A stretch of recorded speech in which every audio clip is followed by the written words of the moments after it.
इस कार्यक्रम के पुण्यार्चक हैं श्री कंवर लाल जी, महावीर प्रसाद जी पाटनी, आर के ग्रुप, मदनगंज, किशनगढ़, राजस्थान। भगवान की आचार्य श्री गुरुवर कुंद कुंद महाराज की जय। आचार्य श्री गुरुवर विद्यासागर महाराज की जय। परम पूज्य निर्यापक श्रमण मुनि श्री सुधा सागर जी महाराज की जय। डॉक्टर मगन जैन आष्टा गुरुवर नमोस्तु। महाराज जी, इनकी जिज्ञासा है, सठ दर्शन और सठ अनायतन हमारे सम्यक दर्शन को किस प्रकार प्रभावित करते हैं?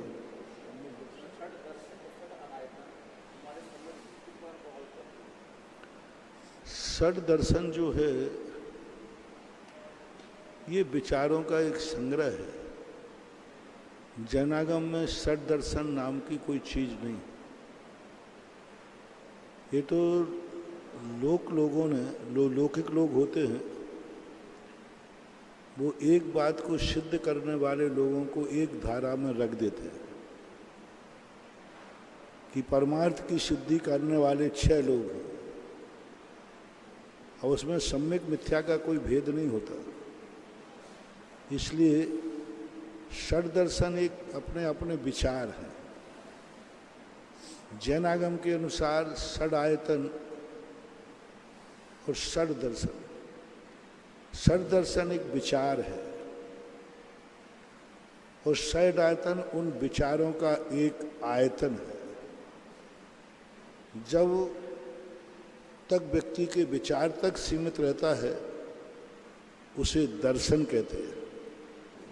जब विचारों को कोई आचरण में बदल देता है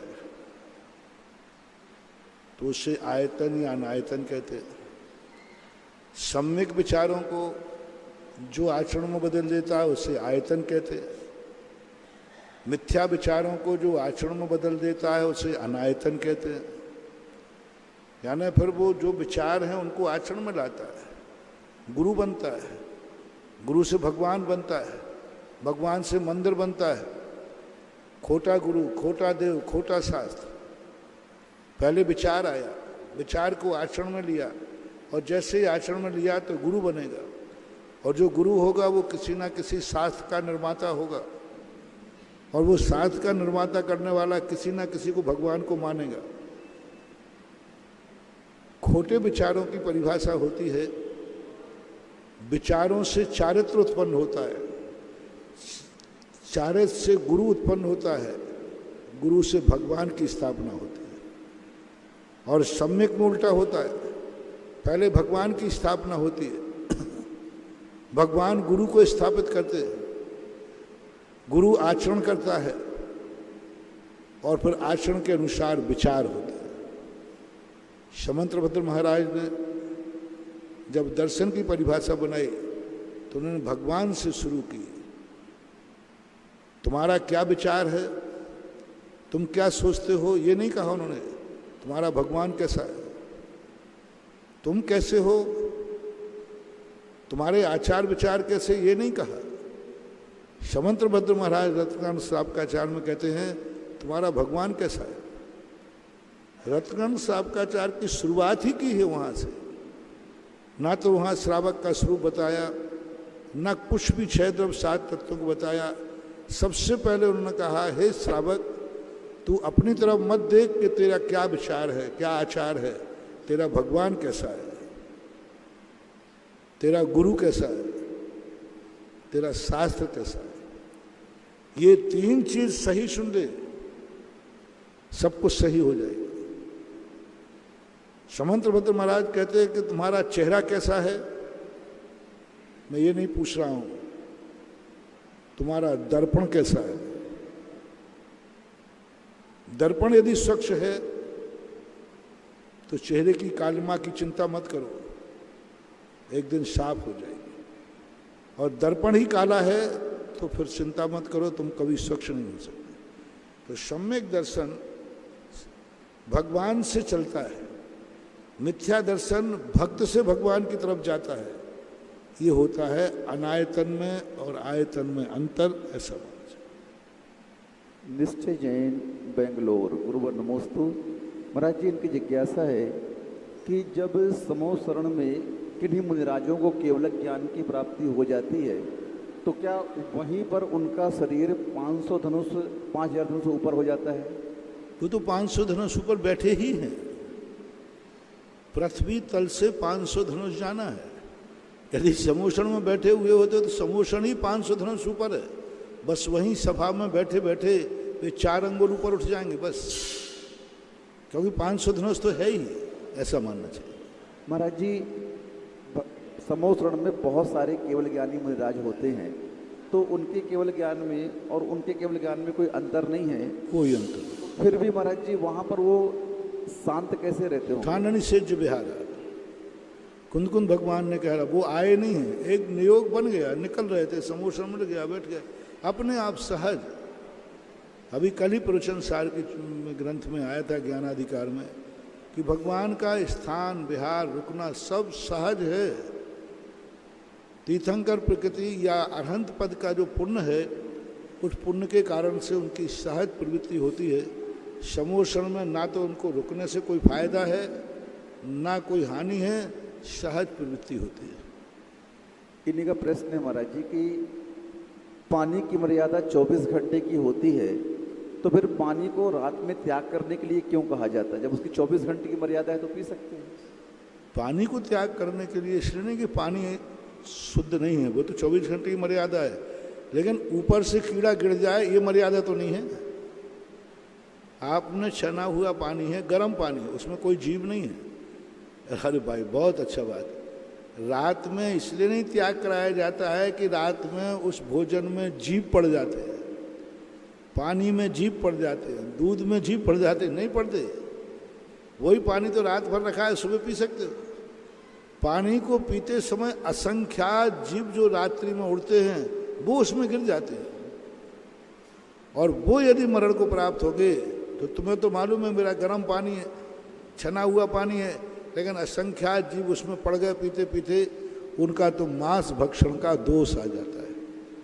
इसलिए वो भली पानी अचित हो, लेकिन ऊपर से रात्रि के भोजन के त्याग का मूल कारण है, ऊपर से जो जीवों का झंपापात होता है, ऊपर से जो जीव असंख्यात गुच्छे के गुच्छे त्रस्त जीव गिरते हैं, उन त्रस्त जीवों के कारण से उसका बचाव किया जाता है। आप सूखी वस्तु भी खाएंगे तो भी असंख्यात रात्रि में जीव, सूक्ष्म जीव उत्पन्न होते हैं। वो तुरंत उस एप्पल पे आ जाएंगे, तुरंत वो काजू पे आ जाएंगे, और तुमने मुंह में दिया वे असंख्यात जीव समाप्त मर्द को प्राप्त हो जाएंगे। सूखी चीज़ भी खाने को बना क्यों गए? सूखी जीव पर भी आएंगे, कम आएंगे, रोटी पे ज़्यादा आएंगे, मावा पे कुछ से कम आएंगे, फल फूल पे कम आएंगे, सूखा काजू किस्म से उस पर कम आएंगे, लेकिन आएंगे जरूर। ऐसा हो ही नहीं सकता कोई वस्तु पर। इसलिए रात्रि में मुनि महाराजों का चलना उठना बैठना बंद क्यों करते हैं? क्योंकि नियम से जीवों की परत बिछ जाती है। रात्रि में दिन की अपेक्षा अनंत गुणे जीवों की उत्पत्ति होती है। दिन में एक जीव होते हैं तो उसी स्थान पर असंख्यात जीवों की उत्पत्ति होती है। रात्रि में गर्मी हो, सर्दी हो, बरसात हो, सूक्ष्म जीवों की, क्योंकि उनकी योनि रात में ही बनती है, उनकी उत्पत्ति रात में ही होती है। सूर्य के आलोक में वो जीव उत्पन्न नहीं होते। इसलिए रात्रि में जितना संचार कम हो, जितना विहार कम हो, साधु रात्रि में क्यों स्थिर हो जाते हैं? क्या कारण है? मूल कारण यही है कि जीवों की परतें बिछ जाती हैं उस समय जीवों की, तो उसको कितना ही हटाओ तो भी बराधना होने की संभावना बनी रहती है। संध्या जैन, नागपुर। गुरुवर नमोस्तु। महाराज जी, इनकी जिज्ञासा है कि जब सूतक पातक लगता है परिवार में, तो उस समय मोबाइल से हम लोग ग्रंथ जी निकाल करके स्वाध्याय कर सकते हैं, पूजन पाठ कर सकते हैं क्या? अब मोबाइल तो देखो, मोबाइल है, उसमें अकेले शास्त्री थोड़ी भरे पड़े हैं, ना जाने उसमें क्या क्या भरा पड़ा है। अब उसको तो मैं कुछ नहीं कह सकता, बस इतना ही है कि जितना सावधानी रख सको रखो। अब मोबाइल के संबंध में कुछ नहीं। महेंद्र जैन, पत्रकार, इंदौर। गुरुवर नमोस्तु। महाराज जी, इनकी जिज्ञासा है कि कर्म के फल को सहने की क्षमता धर्म के पास होती है, लेकिन कई बार धर्म करते करते भी उस कर्म का इतना तीव्र उदय होता है कि वह धर्म भी छूट जाता है और उस कर्म की चपेट में हम लोग सब कुछ खो देते हैं। धर्म के कारण ही हम कर्म को काट सकते हैं, लेकिन कई बार कर्म का इतना तीव्र विपाक होता है कि उस धर्म का प्रभाव वहाँ पर कमज़ोर हो जाता है। तो महाराज जी, इस अवस्था में हम लोग क्या करें कि धर्म का प्रभाव कमज़ोर ना हो? देखो, ऐसा कोई कर्म नहीं है जिसको धर्म के माध्यम से काटा ना जा सके। कोई भी कर्म ऐसा नहीं। यदि कर्म को ना काटा जाए तो कभी मुक्ति होगी नहीं। निधत्त निकाचित कर्म भी काटे जा सकते। पूज्यवर नेमीचंद महाराज ने घोमट सार के अंदर लिखा कि 8वें गुण स्थान में निधत्त निकाचित कर्म खत्म हो जाता है। जो निधत्त निकाचित कर्म कभी नहीं करते थे, लेकिन तुम अपने पुरुषार्थ से 8वें गुण स्थान की विशुद्धि लाओ, निधत्त निकाचित कर्मों का जो करण है वो भी खंड खंड हो जाता है। एकमात्र 8वां गुण स्थान है जहां निधत्त निकाचित कर्मों का क्षय देखा जाता है। जिनबिंब दर्शन भी कहे, लेकिन वो सिद्धांत नहीं है। सिद्धांत में स्पष्ट कहा कि 8वें गुण स्थान से ऊपर आत्मा में कोई निधत्त निकाचित कर्म नहीं रहता। सारे कर्म निधत्त निकाचित पने को छोड़ देते। तो आपके धर्म क्वालिटी का नहीं है। जिस क्वालिटी से जो वस्तु जिस चीज से काटी जाती है उसी से काटो। आप सब्जी काटने वाले से डायमंड को काट रहे हो। आपका चाकू कौन सा है? सब्जी का, और काटना क्या है? डायमंड। तो अब चाकू से तो डायमंड कटने वाला है नहीं। तो हर चीज की कटार अलग अलग है। जिस प्रकार का कर्म है उस प्रकार का आप धर्म कीजिए। कर्म को कटना ही पड़ेगा, कटना ही पड़ेगा। कोई ताकत नहीं कि उसको ना नटे, लेकिन उस क्वालिटी की विशुद्धि चाहिए।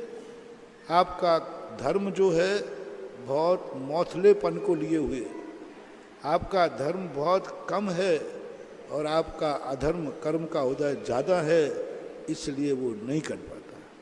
तो पुरुषार्थ क्या कहलाएगा? मैं उसमें पुरुषार्थ क्या करें हम लोग कि वह कर्म हमारे से कट जाए? विशुद्धि बढ़ाओ, दूसरी बात है। अब तुम कहो महाराज कितना पुरुषार्थ करें, तो अब ये तो कुछ हो नहीं सकता। अपराध तुमने इतना कर लिया कि तुम्हारे सारे पुरुषार्थ, सारी जमानतें जब्त हो गई।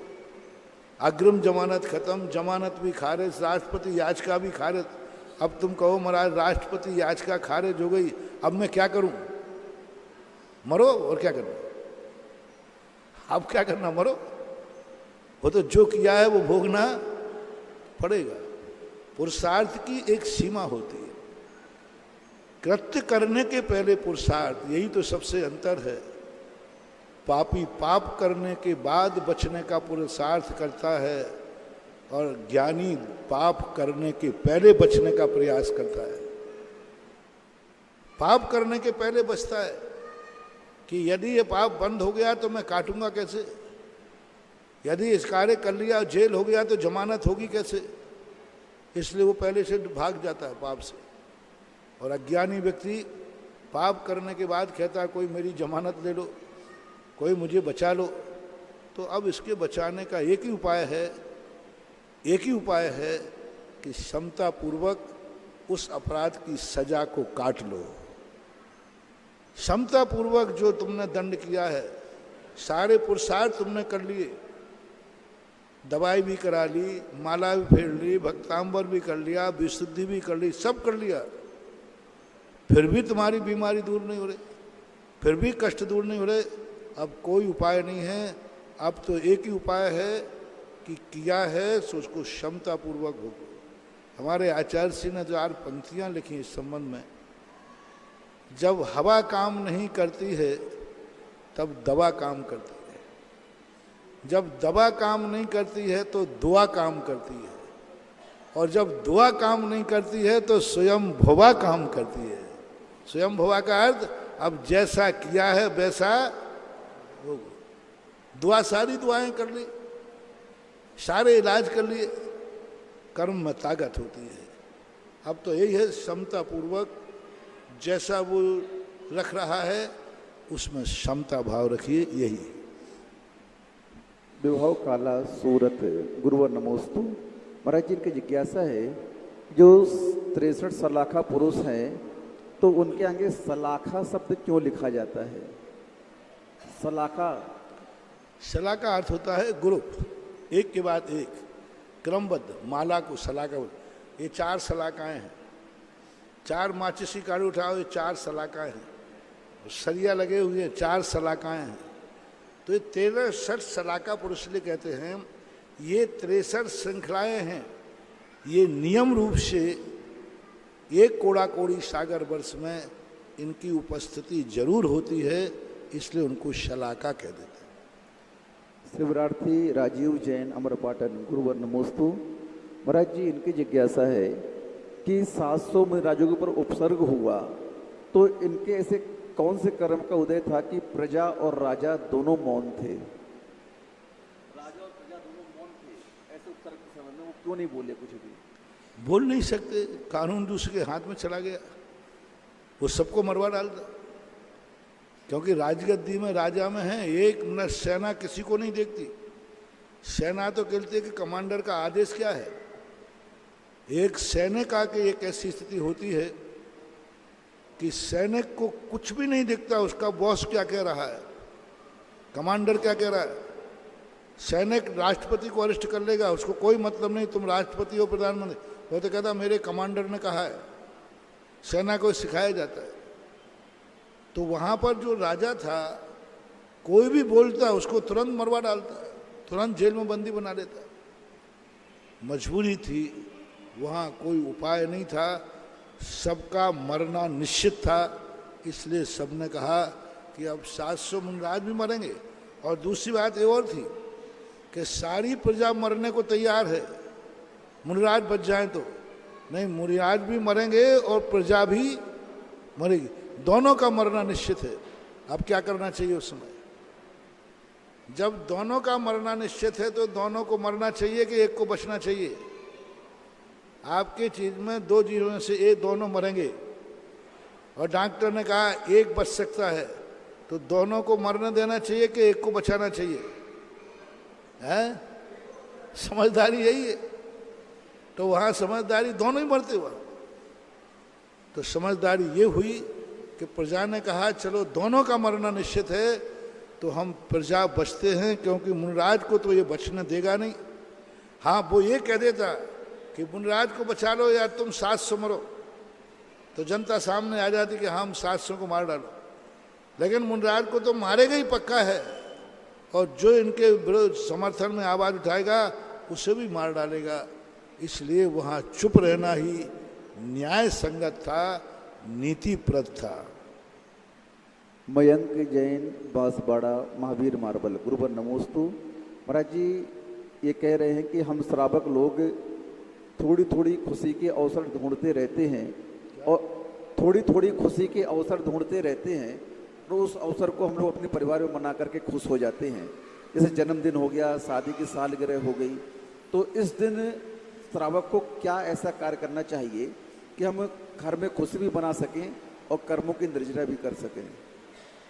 हम कितनी बार प्रश्न भेजे थे, शुक्र के दिन अच्छे दिनों में रहो। अभी कल ही परसों मैंने कहा था, अच्छे दिन में अच्छे लोगों के बीच में रहो। जन्मदिन है, शादी की सालगिरह है, नया वर्ष है, इस दिन अपने परिवार के हाथ की रोटी खाओ। आज जन्मदिन मान लो तुम्हारा है, तो 364 दिन तुम क्या करते हो मुझे पता नहीं।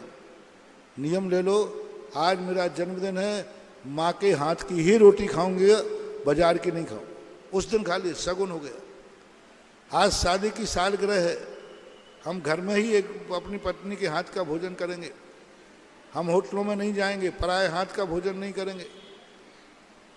हम होटलों में नहीं, धर्म क्षेत्र में जाएंगे, अच्छे स्थान पर जाएंगे, जहाँ देखने को भी पवित्रता मिले, सुनने को भी पवित्र शब्द मिले, भूमि भी पवित्र हो, सब कुछ पवित्र हो, क्योंकि आज हमारे शुभ और सुख का दिन है। तो आज जो फैशन पाश्चात्य सभ्यता चल रही है कि तुम्हारे शुभ दिन में होटलों में जाओ, जन्मदिन है घूमने जाओ, शादी की सालगिरह है घूमने जाओ, सबसे ज़्यादा अनर्थ हो रहा है शादी की सालगिरह पर। आज लोग जन्मदिन को भी उतना अच्छे से नहीं मना रहे, जन्मदिन लोग भूल गए, जन्मदिन की क्रेज कम हो गई है, शादी के सालगिरह की क्रेज बहुत जबरदस्त बढ़ रही है। और सबसे बड़ी शादी की सालगिरह 99% लोग होटलों में व्यतीत करना चाहते हैं, गार्डनों में घूमना चाहते हैं, दोनों के मन यही होता है। यही तुम्हारी जिंदगी का दुर्भाग्य है। एक शादी का सालगिरह होटल में मना के आए हो, गार्डन में घूम के आए हो, ध्यान रखना उस साल भर के अंदर कोई ना कोई तुम दोनों में तू मैं होगी, यहां तक तू मैं हो जाएगी कि मन में आएगा कि हम एक दूसरे को तलाक दे दें, क्योंकि तुमने इस साल की शादी की सालगिरह होटल में बिताई थी, किसी नौकर के हाथ का भोजन किया था, एक पाप के स्थान पर गुजारी थी, पापियों के बीच में गुजारी थी। एक दिन तुम्हारे लिए जरूर साल भर में आएगा, पत्नी कहेगी नहीं बनाना रोटी, कोई तुम्हारे नौकरानी नहीं हूं मैं, ये जवाब मिलेगा। तुमने थोड़ा जोर से बोल दिया कि रोटी चाय क्यों नहीं बनाई, लेट क्यों हुई, वो जवाब दे देगी नहीं बनाई, कोई जरूर नहीं, मैंने कोई नौकरानी नहीं हूं। ये जवाब कैसे मिला तुम्हें? क्योंकि तुमने शादी की सालगिरह होटल में नौकर के हाथ की रोटी खाई थी, उस दिन नौकर के हाथ का तुमने। और एक दिन जरूर तुम्हारी महिला पे अत्याचार होगा, कोई ना कोई बात ऐसी पति कहेगा तो तुम्हारे जीवन के लिए खतरनाक होगी, क्योंकि तुमने शादी की सालगिरह होटल में मनाई थी, गार्डन में मनाई थी, तुमने उन पापियों के बीच में मनाई थी जहां पर अच्छे लोग नहीं रहते। उस साल तुम्हारे पति की नीयत दूसरे की स्त्री पर बिगड़ेगी, क्योंकि तुमने शादी की सालगिरह उन स्थान पर मनाई है जहां अच्छे लोग नहीं जाते, गंदे लोग जाते हैं। वहां पर उसी प्रकार का रंग था। तुम्हारी स्त्री की दृष्टि बिगड़ेगी, तुम्हारे प्रति उसका भाव बिगड़ जाएगा, क्योंकि शादी की सालगिरह गंदे स्थान पर मनाई थी। इसलिए मैं कहता हूं कि आपका जो शुभ दिन है, आपको अपने पति को अपने सदाचार में रखना है, पत्नी को रखना है, तो मेरा कहना है कि शादी की सालगिरह हर व्यक्ति को किसी धार्मिक क्षेत्र पर बनाना चाहिए। दूसरे दिन तुम्हें जो करना हो तो करो, उस दिन नहीं करना चाहिए। उस दिन होटल का नहीं खाएंगे, उस दिन किसी होटल में नहीं जाएंगे। शादी की सालगिरह हम किसी तीर्थ क्षेत्र पर मनाएंगे, किसी गुरु के सानिध्य में मनाएंगे, किसी अपने परिवार के लोगों में मनाएंगे, किसी एक घर में बैठकर कुटुंब में दिवाली मनाएंगे। जितना सुख कर सको उस दिन करो, उस दिन मात्र एक दिन की बात कह रहा हूं, क्योंकि वो दिन तुम्हारी जिंदगी की गृहस्थी का सगुन दिन है, शुभ दिन है, गृहस्थ की दीक्षा है। उस दिन को तुम गंदे लोगों में मत जाओ। नया वर्ष के दिन, जिस दिन तुम नया वर्ष मानते हो, मैंने इस बार सबसे कहा था, मात्र एक दिन की बात कह रहा हूं, नए वर्ष के दिन हम अपने घर में रोटी खाएंगे, नए वर्ष में हम अपने परिवार में बैठकर एक साथ रोटी खाएंगे। मेरा दावा है उस साल भर में परिवार में कोई चूचू पुटपुट नहीं होगी, क्योंकि पहला दिन तुमने एक साथ व्यतीत किया है, घर में रह के किया है, सगुन उठ गया पहला दिन। दूसरे दिन 2 तारीख को आपको जो करना है सो करो। 1 तारीख को एक दिन सगुन के रूप में आप सब मिलकर के एक साथ रहो, एक साथ मिलके खाओ, एक साथ मिलके बैठो, एक साथ बैठ जाओ, फिर उसका चमत्कार देखो क्या होता है, क्योंकि आप वो दिन सगुन मानते हो। लेकिन दुर्भाग्य है कि सबसे ज़्यादा शराब पी जाती 1 जनवरी को, सबसे ज़्यादा जुआ खेले जाते 1 जनवरी को, सबसे ज़्यादा होटलें हाउसफुल होती हैं, बोलो जल्दी, 1 जनवरी को। सबसे ज़्यादा गार्डन भरे मिलते हैं किस दिन? 1 जनवरी।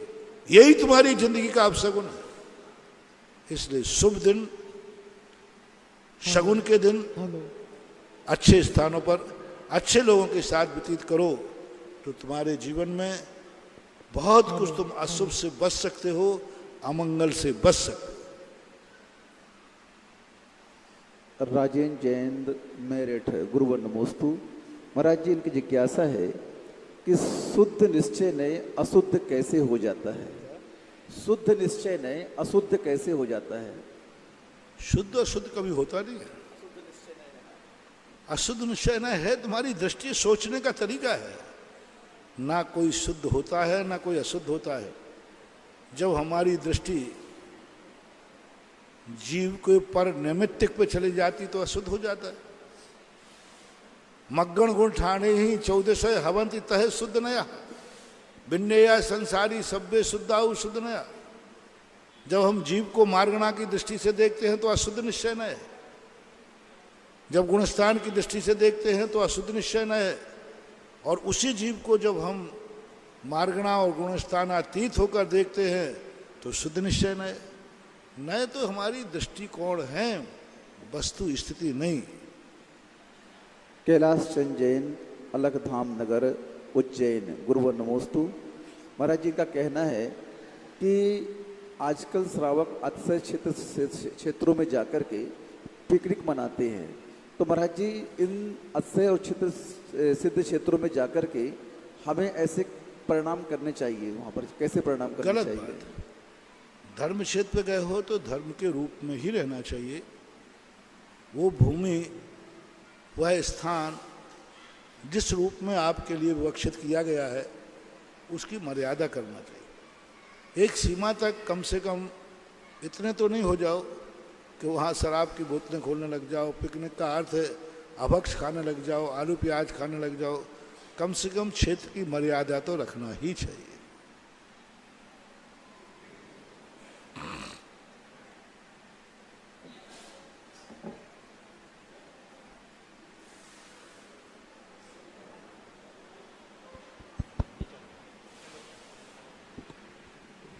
दूसरे की लकीर को मिटाने से क्या, अपनी लकीर को बड़ी से बड़ी करता चल।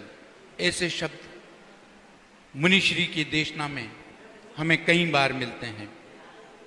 ऐसे कल्याणकारी वचनों के जिज्ञासा समाधान के प्रणेता निर्यापक श्रमण मुनि पुंगव श्री सुधा सागर जी महाराज सत्संग के पवित्र पावन चरणों में चंद्रोदय तीर्थ क्षेत्र पर विराजे हुए सभी भक्तों की ओर से, जिनवाणी और सुधा कलश पर देख रहे सुन रहे सभी भक्तों की ओर से त्रिकाल बार नमोस्तु भगवन, नमोस्तु भगवन, नमोस्तु भगवन। प्रथम जिज्ञासा के लिए आमंत्रित है राजेंद्र जी हरसोरा साहब। तैयार रहेंगे किरण जी जैन गदिया।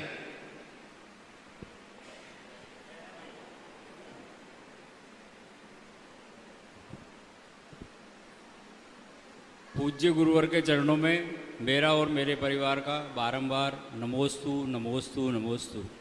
महाराज जी ऐसा कहते हैं कि मन वचन काय तीनों योग की क्रियाएं हैं और एक समय में एक ही होती है। तो मेरा जिज्ञासा ये है कि हम टीवी भी देख रहे होते हैं, सुन भी रहे होते हैं और आसपास से अपन क्रिया भी कर रहे होते हैं। तो ऐसा कैसे होता है जबकि उसमें कहा है कि एक बार में एक ही क्रिया होती है। मन वचन काय की जो योग की क्रियाएं हैं वो एक समय में एक ही होती है। मन वचन काय की क्रियाएं एक समय में एक ही होती है।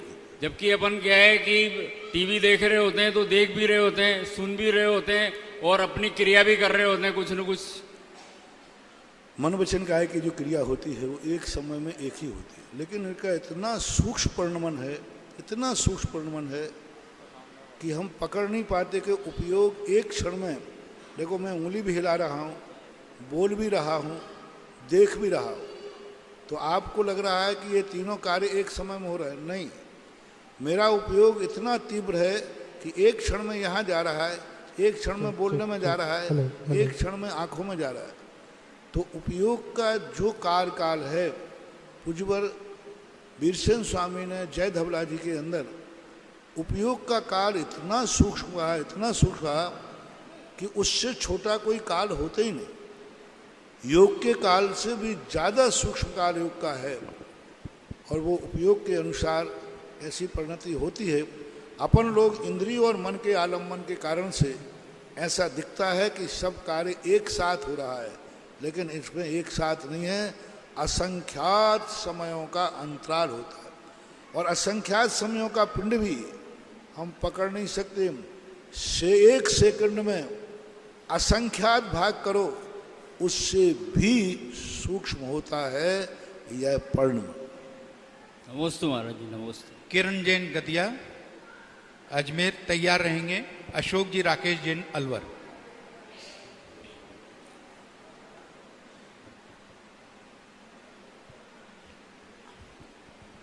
नमोस्तु गुरुदेव, नमोस्तु गुरुदेव, नमोस्तु गुरुदेव। गुरुदेव, हम जानते हैं कि संसार, शरीर, भोग ये दुख का कारण है, संसार का कारण है।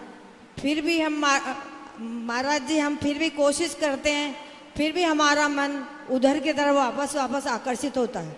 तो महाराज जी, हम मन को क्या प्रशिक्षण दें कि हमारा मन उधर से थोड़ा हटे और इधर मोक्ष मार्ग की तरफ बढ़े? इतनी गूंजती है आवाज कि मेरे पास समझ में। संसार का कारण जो है वो भोग है, मोह के अंदर। और ऐसा हम क्या करें जो हमारा जीवन सुधार पे हो, यही भावना है मूल प्रश्न की। मतलब मन को क्या प्रशिक्षण दें गुरुवर? मन की तो बात ऐसी है कि 24 घंटे हम जिन संकल्प विकल्पों में उलझे रहते हैं और 10-5 मिनट को हम शांत बैठने का प्रयास करते हैं, तो मन तो 24 घंटों के संस्कारों को जीवित करता है। मन को कंट्रोल करने के लिए हमें 24 घंटे की चर्या बदलना पड़ेगी।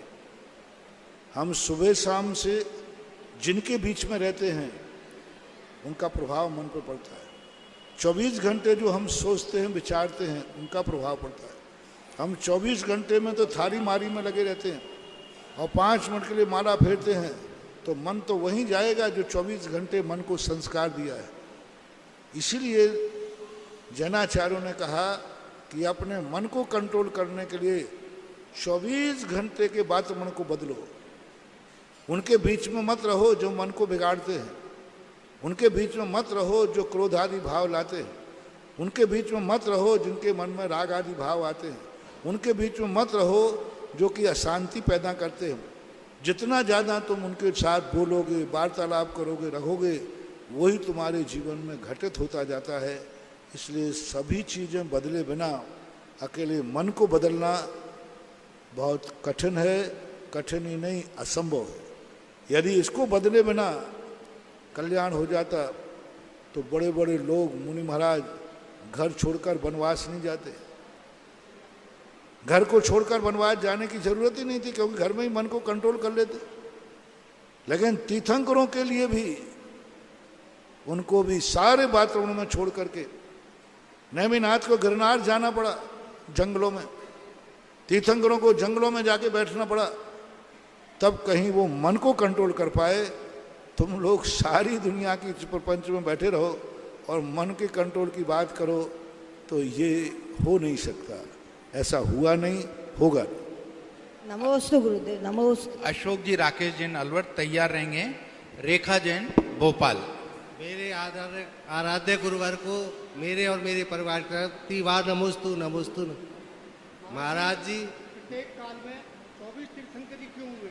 23 या 25 क्यों नहीं? महाराज जी, प्रत्येक काल में 24 ही तीर्थंकर क्यों हुए? 23 या 25 क्यों नहीं हुए? प्रत्येक काल के अंदर 24 तीर्थंकर ही क्यों हुए? 23 और 25 क्यों नहीं हुए? मतलब 24? हाँ, 24 ही तीर्थंकर क्यों प्रत्येक काल में क्यों हुए? 23 भी हो सकते थे और 25 भी हो सकते और थे। 25 कर दूं तो फिर तो प्रश्न ही होगा। नहीं नहीं नहीं, यदि कर दूं 25 तो फिर प्रश्न तो नहीं करोगे। नहीं करेंगे। करोगे तो आखिर कौन सी संख्या निश्चित करूं जिसके बाद प्रश्न बंद हो जाए? तो ये नियोगी प्रश्न कहलाते हैं। कोई पूछे आंखें 2 ही क्यों होती हैं, अब क्या जवाब है? अब कोई पूछे आंखें यहीं क्यों होती, एक यहाँ लगती एक पीछे लगती तो कितना अच्छा होता। तो ये नियोग कहलाते हैं। इनके लिए अपन कुछ भी नहीं कह सकते, प्रकृति के सृष्टि के नियम है। नमोस्तु नमोस्तु नमोस्तु। रेखा जी जैन भोपाल और तैयार रहेंगे राजकुमार जी बच। मेरे हृदय में विराजमान मेरे गुरुवर को कोटि से नमोस्तु नमोस्तु नमो। हे गुरुवर, मेरा प्रश्न यह है कि ज्ञानावर्णी को मोह कर्म कैसे दबाता है? ज्ञानावर्णी को मोह कर्म कैसे दबाता है? ज्ञानावर्णी को मोह कर्म कैसे बाधित करता है? तो तो ज्ञानावरणी ये सब कर्म एक दूसरे से जुड़े हुए हैं। ज्ञानावरणी कर्म है और मोहिनी कर्म की प्रबलता है, तो ज्ञान कितना भी अच्छा हो, जैसे रावण का ज्ञान बहुत अच्छा था, लेकिन मोहिनी कर्म की इतनी तीव्र प्रबलता थी, ज्ञान का क्षोभ इतना था कि उस समय किसी भी महापुरुष के पास इतना ज्ञान नहीं था। लेकिन चारित्र मोहिनी कर्म का इतना प्रबल था कि ज्ञान सब कुछ होते हुए भी ज्ञान की उपेक्षा, सब दुनिया को नीति करता था, लेकिन मोहिनी कर्म की प्रबलता थी। तो कर्म एक दूसरे से जुड़े हुए रहते हैं।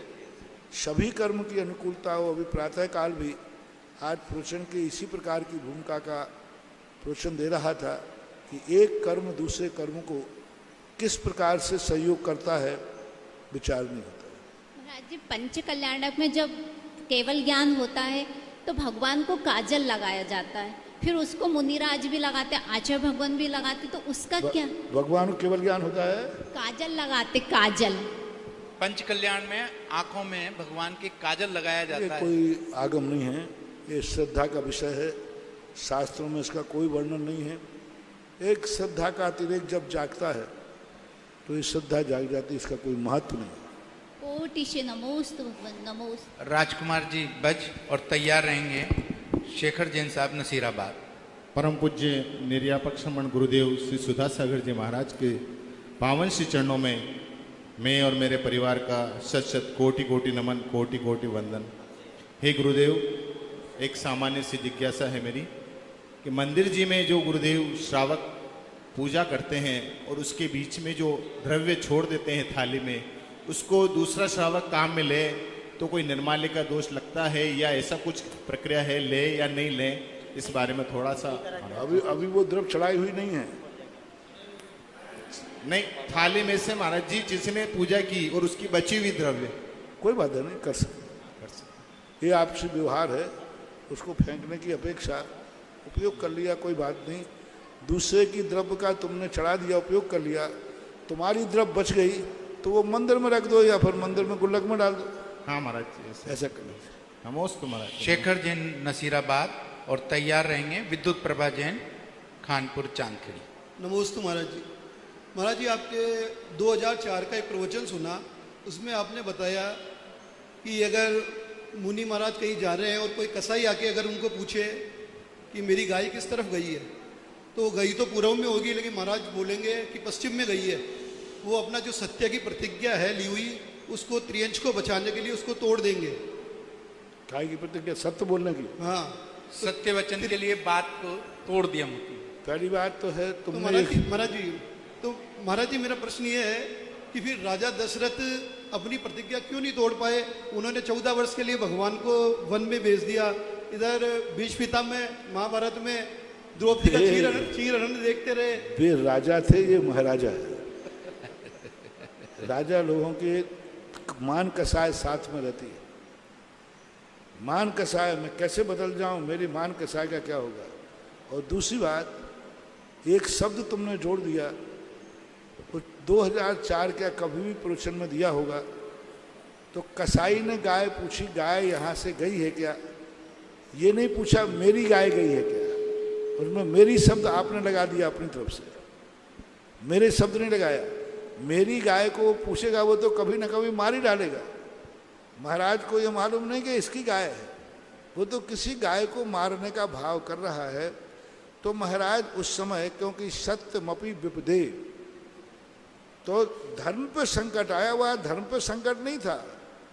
यदि नहीं करते तो मोह का आरोप आता, कोई ना कोई आरोप तो आते कि देखो राजा अपने मोह में आकर के अपने बेटे की बात आई तो सत्य मुकर गया, और दूसरे सत्य मुकरते हैं तो जीभ काट लेता है। दूसरे व्यक्ति झूठ बोले तो जीभ काट ले, और स्वयं सत्य को मुकर गया तो कोई बात नहीं। ये भी तो तुम लोग कह सकते थे कि यदि दूसरा व्यक्ति सत्य मुकर जाता तो राजा क्या दंड देता, सजा देता, और अपने बेटे की बात आई तो सत्य मुकर गया। तो उस समय राजा राजगद्दी पे होते हैं, तो राजगद्दी पे जब बैठता है राजा, उस समय अलग न्याय करना पड़ता है।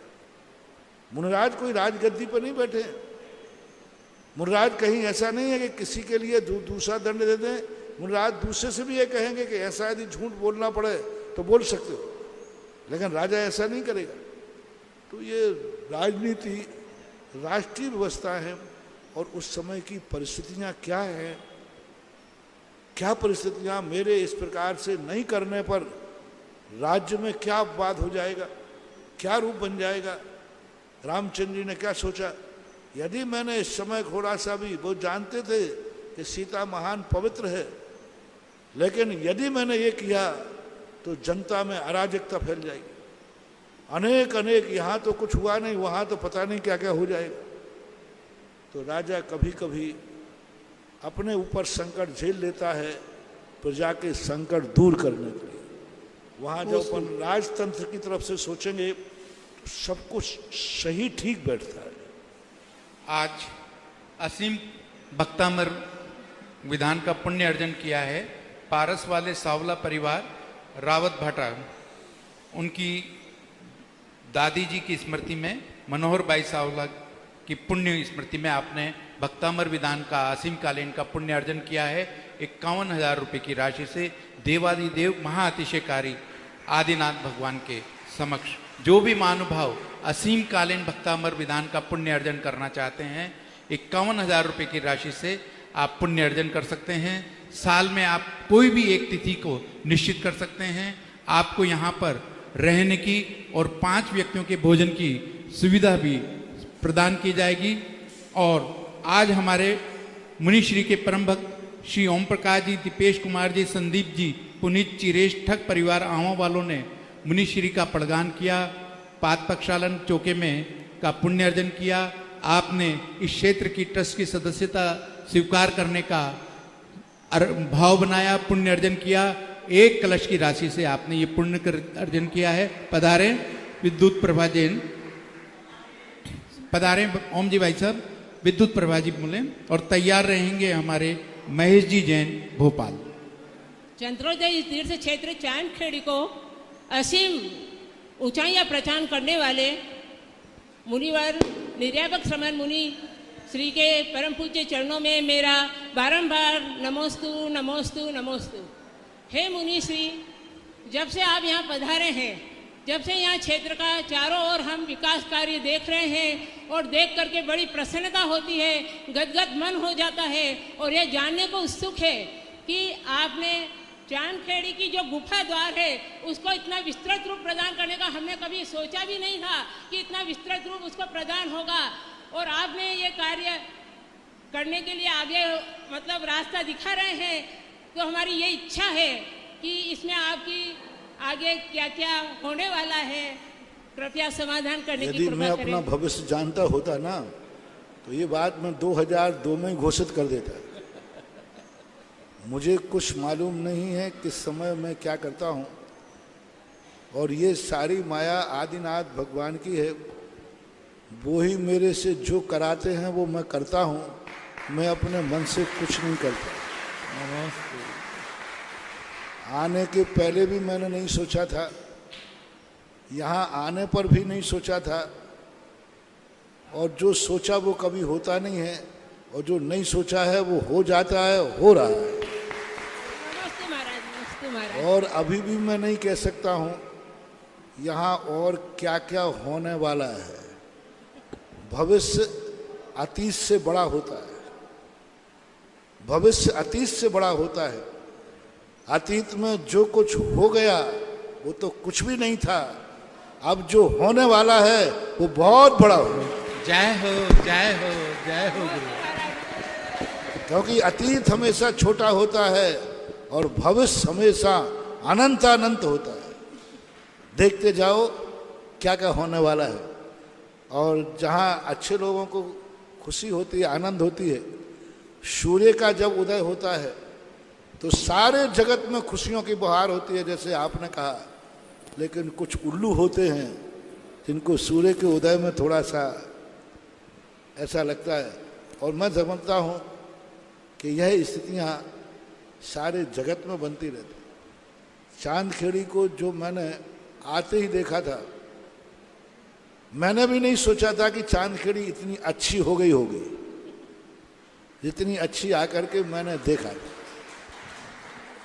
क्योंकि मैं तो योजना बना करके चला जाता हूँ और जाने के बाद मैं सब कुछ भूल जाता हूँ, लेकिन यहाँ आया और अब जो हम देख रहे हैं हो सकता है चतुर्मास के बाद कुछ और ही देखने को मिले।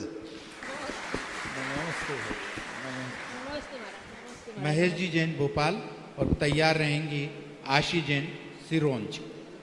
मैं नरेश जैन सीकरी से। गुरुदेव मेरे और मेरे परिवार की तरफ से त्रिबार नमस्ते।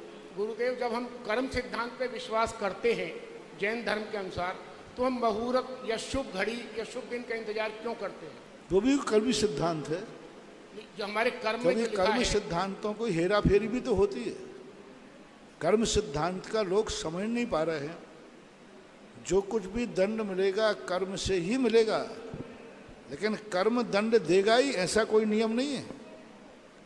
कर्म को हम बदल सकते हैं, कर्म को हम संकल्पित कर सकते हैं। पुरुषार्थ में इतनी ताकत है कि किस्मत की लिखी हुई लकीरें भी मिटा सकता है। तो हम मुहूर्त का इंतजार ना करें गुरुजी, मुहूर्त का इंतजार ना करें, शुभ मुहूर्त देखते हैं, हम शुभ मुहूर्त का इंतजार ना करें। इंतजार में ना करें, क्यों नहीं करना? पुरुषार्थ ये सारे कर्म को अनुकूल प्रतिकूल बनाते हैं। जैसे अपन चलते हैं, सामने की हवा चल जाए तो आंखों में किरकिरी जाती है जी। ये शुभ मुहूर्त वगैरह जो हैं हमारे शुभ कर्मों को उदय में लाने में कारण बनते हैं। आप लोग तो गृहस्थ हैं, बड़े बड़े आचार्य जो स्वयं मंगल रूप हैं जगत के लिए, वे भी अपना कार्य करने के लिए मंगलाचरण करते हैं। पूज्यवर धरसेन आचार्य महाराज जो निमित्त ज्ञानी थे, उन्होंने लिए जब पुष्पदंत भूत बलि को ज्ञान देने की बात आई तो उन्होंने लिखा पूज्यवर वीरसेन स्वामी महाराज ने कि धरसेन स्वामी ने लिखा, शुभ मुहूर्त शुभ लग्न में यदि ज्ञान दिया जाए तो वो दीर्घ काल को प्राप्त होता है। इतने बड़े आचार्य, और वो भी कौन सा कार्य, कोई गलत कार्य नहीं करना था, ज्ञान ही देना था। ज्ञान की पढ़ाई करने के लिए धरसेन स्वामी ने शुभ मुहूर्त देख करके पुष्पदंत भूत बलि को ज्ञान दिया। तो इन महाशक्तियों को देख करके लगता है कि जब ये महाशक्तियां शुभ मुहूर्त देखते हैं तो फिर देखना चाहिए। पूज्यवर महापुराण में जिनसेन स्वामी ने लिखा, जो आचार्य शुभ मुहूर्त देखे बिना शिष्य को दीक्षा देता है वो अनंत संसारी है, वो शिष्य का दुश्मन है। गुरुदेव भगवान राम मोक्षगामी जीव थे, उनको शुभ मुहूर्त में सुबह राजतरफ फिर उनको मतलब वन को क्यों जाना पड़ा या घर क्यों छोड़ना पड़ा? वो देखने वाली की गलती है। अच्छा, अब देखने वाला गलत कर दे तो शुभ मुहूर्त क्या करे? क्योंकि वो मुहूर्त हो चूक गए, वशिष्ठ जी क्या बात हो गई? कागज ही तो बांचा था, किस्मत थोड़ी बांचनी थी। मुहूर्त में कई बार छोटी सी चूक हो जाए ना तो मुहूर्त बिल्कुल उल्टा हो जाता है, ऐसा ध्यान रखना। दौलत राम जी की स्मृति में सुरेंद्र, अशोक, राहुल जैन, रोहित, पीयूष, धनजय, सरस्वती, सुरभि, प्रगति अलवर ने पुण्य अर्जन किया है असीम कालीन भक्तामर विधान का। पधारें भाई साहब। और ये भी निश्चित समझना, शुभ मुहूर्त रहने से ही काम हो जाएगा, शुभ बात नहीं। शुभ मुहूर्त एक कारण है, सारा कारण ये नहीं है कि शुभ मुहूर्त में हो। शुभ मुहूर्त है लेकिन किस्मत बिल्कुल भी फूटी है तो शुभ मुहूर्त में किसी ने गाड़ी स्टार्ट की, बोले अब शुभ मुहूर्त में है तो एक्सीडेंट तो होना ही नहीं, और उसने ब्रेक में से पैर हटा करके और सो गया, बोले एक्सीडेंट हो जाएगा। अरे कुछ नहीं, शुभ मुहूर्त में चालू किया है। अब बताओ ऐसे व्यक्ति को शुभ मुहूर्त क्या करेगा? तो शुभ मुहूर्त एक, ये मुहूर्त आदि क्या काम करते हैं? दीपक में घी है, बाती है, तो शुभ मुहूर्त जब हवा चले तो हाथ लगाने का काम करते हैं। मुहूर्त का कितना काम है? हाथ लगाना, बस इतना सा काम है। जब दीपक लहराता है तो आप हाथ लगाते हैं कि नहीं? बोलो। लगाते हैं। क्यों लगाते हो? भुजना होगा तो भुजेगा, हाथ लगाने का भाव आता है। बस मुहूर्त इतना ही काम करेगा कि ऊपर के झोंके से बचा लेगा, अंदर घी बाती नहीं है तो हाथ कोई काम करने वाला नहीं है। इसलिए मुहूर्त को ऐसा हाथ लगाने के लिए वास्तु है, मुहूर्त है, औषधि है, ये सब हाथ लगाने का काम करते हैं। अंदर काम तो घी बाती करेगा, ऐसा माना जाए। सर्वप्रथम परम पूज्य गुरुदेव के चरणों में त्रय बार नमोस्तु नमोस्तु नमोस्तु। महाराज श्री, जब भी हम तीर्थ वंदना के लिए जाते हैं तो कार में जब जाते हैं तो 3 तरह के लोग भिक्षा मांगते हुए दिखते हैं। एक तो सर्वप्रथम जो गरीब होते हैं वो भिक्षा मांगते हैं, दूसरे तरीके के बच्चे होते हैं जिसको गलत संप्रदाय के लोग अंग भंग करके भिक्षा मांगने के लिए मजबूर करते हैं, तीसरे हट्टे कट्टे होते हैं तो भी वो भिक्षा मांगते हैं। तो गुरुदेव, क्या हमें दूसरे और तीसरे तरीके के लोगों को भी भिक्षा प्रदान करनी चाहिए, द्रव्य दान देना चाहिए? नहीं देना चाहिए। कोई भी चीज दी जाती है पात्र मान के, जैन आगम में स्पष्ट शब्द का प्रयोग किया, क्या वो उस भिक्षा का पात्र है? यदि हम इस प्रकार के नहीं सोचेंगे तो वो जितने पाप करेगा उसके भागीदार तुम होगे। हट्टा कट्टा आदमी है और हम देख रहे हैं कि इसके लिए मिथ्यात्व का बढ़ावा है, गलत ढंग से किया जाए, नहीं देना चाहिए, उससे अराजकता बढ़ती है। ऐसे लोगों के लिए नौकरी दिलवा देना चाहिए, ऐसे लोगों के लिए मजदूरी दिलवा देना चाहिए, लेकिन ऐसे लोगों के लिए भीख नहीं देना चाहिए। जो मांग रहा है सभी को भीख देना चाहिए, ये आगम में नहीं लिखा। भीख उसी को देना चाहिए जो उसका पात्र है, जिसके संबंध में हम जानते हैं, थोड़े बहुत लक्षण दिख जाते हैं कि वस्तुतः ये दुखी है, तो उसे ही देखना। क्लिष्टेषु जीवेषु कृपा परत्वम, जो वास्तविक दुखी है उसी पर कृपा करना चाहिए। अलवर वाले जिन्होंने महाराष्ट्री पर वो हमको बद्दुआ दुआ भी तो देते हैं, वो कहते हैं तुम्हारा बुरा हो जाएगा यदि नहीं दोगे तो। कौए की बद्दुआ से जानवर मर जाए तो अभी तक सारे जानवर मर गए होते। एक कहावत है, कौआ के कहने से ढोर मर जाए तो सारे ढोर मर जाएंगे। ऐसे लोगों की बद्दुआएं कभी नहीं लगती, बल्कि वो बद्दुआ दे रहे हैं, वो बद्दुआ उन्हीं को खुद लगती है। बदमाश लोगों की बद्दुआ कभी नहीं लगती। ये बद्दुआ देते जरूर हैं, लेकिन डरना नहीं चाहिए। अपना भाव चोखा है तो बद्दुआ हमारा कुछ भी नहीं कर पाएगी। अलवर वाले जिन्होंने असीम कालीन भक्तामर विधान का पुण्य अर्जन किया है, पधारें, गुरु चरणों में आशीर्वाद लें।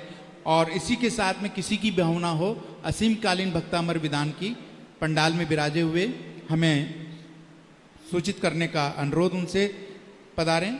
और उसके बाद में तैयार रहेंगे ममता जी जैन सागर। महाराज जी नमोस्तु नमोस्तु नमोस्तु। महाराज जी, मैं घर से दुपट्टा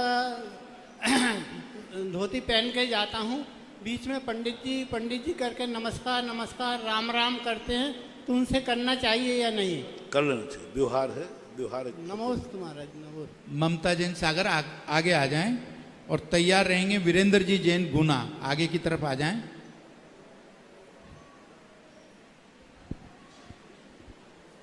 मेरे और मेरे परिवार की तरफ से मेरे आराध्य गुरु को शश्वत वंदन शश्वत वंदन शश्वत वंदन। हे गुरुवर, आज प्रवचन सार में ये बात आई थी कि जो हमारे सामने होता है उसे देखते रहना चाहिए, मतलब मौन रहना चाहिए और मन में भी विकल्प भाव नहीं आना चाहिए। यदि हमारे सामने कोई गलत काम हो रहा है तब भी हमें मौन रहना चाहिए क्या? यदि हम उसको रोक नहीं सकते हैं और उसको रोकने से हमारी जिंदगी खत्म हो सकती है, तो मौन के अलावा और उपाय क्या है?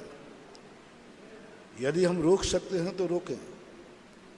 दोष वादे च मौन्यम, जहाँ स्वयं की शांति भंग हो वहाँ हम दूसरे को शांति दे करके, वो तो शांत होगा नहीं, तुम्हारे लिए और अशांत हो जाएगा। मूर्खों के सामने, झगड़ालुओं के सामने, इनके सामने जितना मौन रहोगे उतना ही श्रेष्ठ है, क्योंकि इनसे बहस करना कोई मतलब नहीं निकलने वाला और वे सुधरने वाले हैं नहीं। इसलिए मौन रहने में ही ज़्यादा समझदारी। नमोस्तु गुरु। वीरेंद्र जैन गुना और तैयार रहेंगे ब्रह्मचारिणी दीदी सुनीता दीदी। मेरे भगवान नमोस्तु नमोस्तु नमोस्तु। गुना जैन समाज की तरफ से नमोस्तु महाराज जी, नमोस्तु महाराज जी, नमोस्तु महाराज जी। मेरा प्रश्न है, तम खंडन दीप जगाए, तम खंडन दीप जगाए, धारो तुम्हें आगे, सब तिमिर मोए छे जाए, ज्ञान कला जागे। क्या पूछना चाहते? अखंड दीप जला है, अखंड दीप जला करके ज्ञान करा। वहाँ ये है कि वो दीप को प्रतीक मान करके ये कहा गया कि यदि ज्ञान रूपी दीप अखंड जला दिया जाए तो मोह रूपी अंधकार नाश को प्राप्त हो जाए, ये वहाँ भाव है। नमस्ते महाराज। ब्रह्मचारिणी सुनीता दीदी और तैयार रहेंगे सोनाली जैन सागर। श्रद्धेय मुनि श्री सुधा सागर महाराज जी के चरणों में त्रकाल कोटिशाह नमोस्तु। महाराज श्री जी समय सार जी में आया है, जितने भी आश्रम भाव हैं वो आध्रुव हैं, अनित्य हैं, अशरण हैं और दुख के कारण हैं। उनसे बचने के लिए हमें क्या पुरुषार्थ करना चाहिए? मन वचन काया की चंचलता आश्रव का कारण है। जो योगन की चपलाई ताते हुए आश्रव भाई। अपने मन वचन काया को बदलना ही आश्रव को बदलना है। इसके दो तरीके हैं। अपने मन को अच्छे विचार लाओ, अच्छा सोचो, वचन अच्छे बोलो, काय से अच्छा करो, कर्म अच्छा बंद होगा। अथवा मन को विचारों से रोको, वचनों को बोलने से रोको और काय की चेष्टा रोको तो आश्रय रुक जाएगा। सीधी बात, कारण को परिहार करोगे तो कार्य अपने आप रुक जाता है। तो हम आश्रव से तो दुखी हैं, लेकिन इस पर विचार नहीं करते हैं कि आश्रव का कारण क्या है। जितना हम फल पाने की इच्छा करते हैं उतने फल की कारण क्या है उस पर विचार नहीं करते, और जितना हम कारण पर विचार करते हैं उतना इस पर विचार नहीं कर पाते कि इसके बाधक कारण क्या है। मन वचन काय हमारा खोटा क्यों होता है, किन निमित्तों से होता है, उन निमित्तों से दूर हटना चाहिए और हटने के बाद फिर अपने मन वचन काय को शुभ में परिवर्तित कर देना चाहिए। अच्छे लोगों की संगति करोगे, अच्छे लोगों के साथ बैठोगे, अच्छा विचार करोगे तो मन भी अच्छा होता है, आश्रय भी अच्छा होता है। यही कर सागर, फिर उसके बाद में तैयार रहेंगे नरेश जैन सीकरी।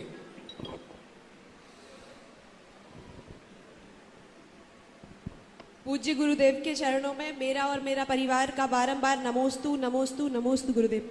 महाराज श्री, जब तक किस्मत का सिक्का हवा में रहे तब तक खुद का फैसला कैसे कर ले, क्योंकि वो अगर नीचे गिरा तो उसका फैसला खुद सुनाएंगे।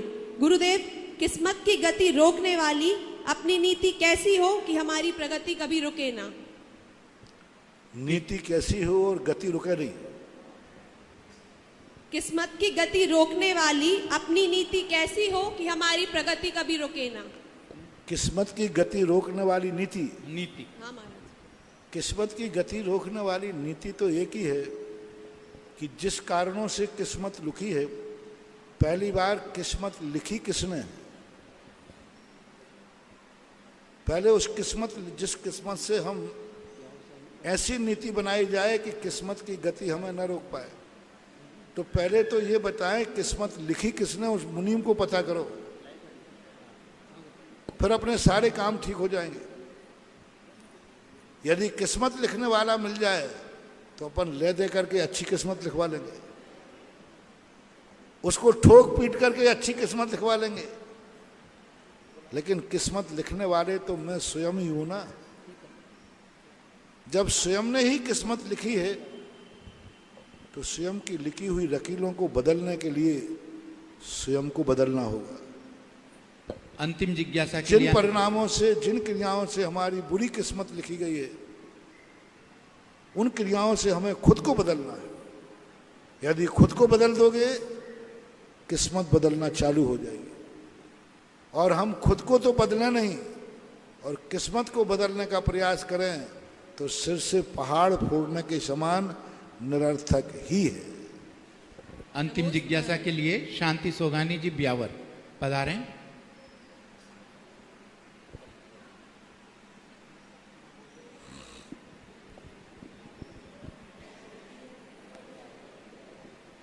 Hello hello. हाँ बोलें सर। हेलो। हाँ बोलें सर।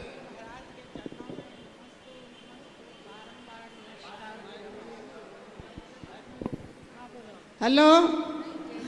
जय जी ने महाराज एक प्रश्न ये पूछती हूँ मैं कि जब आपके उस दिन पानी में विराजमान थे आप, तब मेरे को बहुत डर लग रहा था कि महाराज कैसे बैठे हुए हैं, और मैं प्रार्थना कर रही थी कि महाराज के पानी नहीं आ जाए बस। तो अब मैं आपसे पूछती हूँ कि आप ऐसी शक्ति हमको भी दो कि आप कैसे बैठे हुए थे उसमें। हम पानी में नहीं बैठे थे, तुम लोगों को पानी में बैठे दिख रहे थे, इससे डर लग रहा था, और मैं भगवान के चरणों में बैठा था इसलिए निडर था। नमस्ते भैया, नमस्ते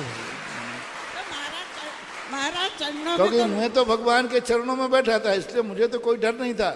आप लोग मुझे पानी में देख रहे थे, डर रहे थे। यदि मैं पानी में बैठा होता तो शायद मैं भी डर जाता, लेकिन मैं तो भगवान के चरणों में बैठा था।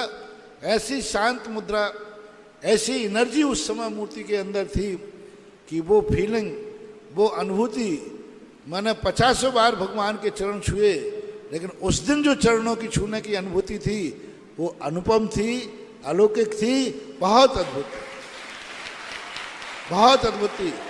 जैसे पानी के घर्षण से बिजली बनती है, मुझे लगता है कि उस दिन पानी का भगवान के घर्षण से सारे पानी में तरंगे थे, और पानी की झंझनाहट इतनी थी कि हमारे साथ में जो लोग गए थे वो 2-3 बार चिल्ला उठे, महाराज जी इसमें करंट है, करंट है, पानी में करंट है, मूर्ति में करंट है, चवल टगे हुए थे, करंट था।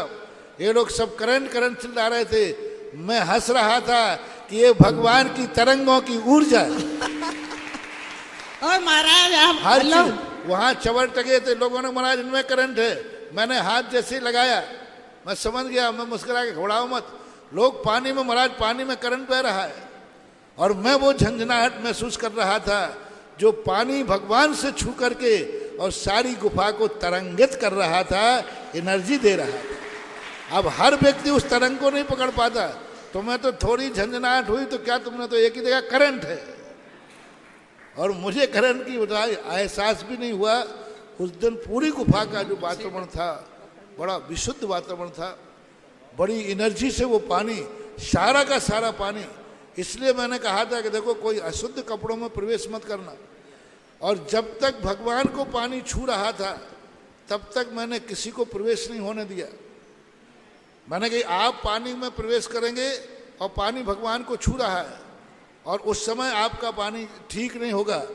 जब पानी भगवान के चरण से नीचे कमल तक आ गया, तभी मैंने पानी में कदम रखा और दूसरों को रखने दिया। हेलो महाराज, मैं भी जब गया था, जब भगवान के चरणों तक पहले मैंने देख लिया था, भगवान को छू रहा था पानी, तब तक मैंने कहा नहीं, ना मैं जाऊंगा ना आप लोग जाएं। जब मैं पानी में कदम रखा, जब भगवान का पानी का स्तर उनके चरणों से नीचे आ गया, कमल पर आ गया, तब मैं गया। तब बह करके फिर दूसरे मैंने फिर भी कहा, मैंने कि अभी भी कोई अशुद्ध कपड़े पहन करके ना आए ऐसा, क्योंकि मैं महसूस कर रहा था उस दिन उस गुफा की पवित्रता को। हेलो महाराज, मैं आपकी भक्ति रोज करती हूँ, इसीलिए कि आपकी शक्ति मेरे में आ जाए, और फिर शक्ति आने के बाद में भगवान का मैं सब। सारांश खानपुर, अंतिम जिज्ञासा के लिए बेटा जल्दी बोलो। नमोस्तु मार्जी, नमोस्तु। मेरी जिज्ञासा है कि रात्रि भोजन क्यों नहीं करते? रात्रि भोजन क्यों इसलिए नहीं करते? उस भोजन में कीड़े मकोड़े गिर जाते हैं, और वो तुम खाओगे तो पेट में कीड़े पड़ जाएंगे। हाँ, और रात में जो खाता है उसे रात में फिर सोते समय बाबा आके डराता है, उसे रात में नहीं खाना चाहिए। इस कार्यक्रम की पुण्यार्चक थे श्री कंवर लाल जी, महावीर प्रसाद जी पाटनी, आर के ग्रुप, मदनगंज, किशनगढ़, राजस्थान।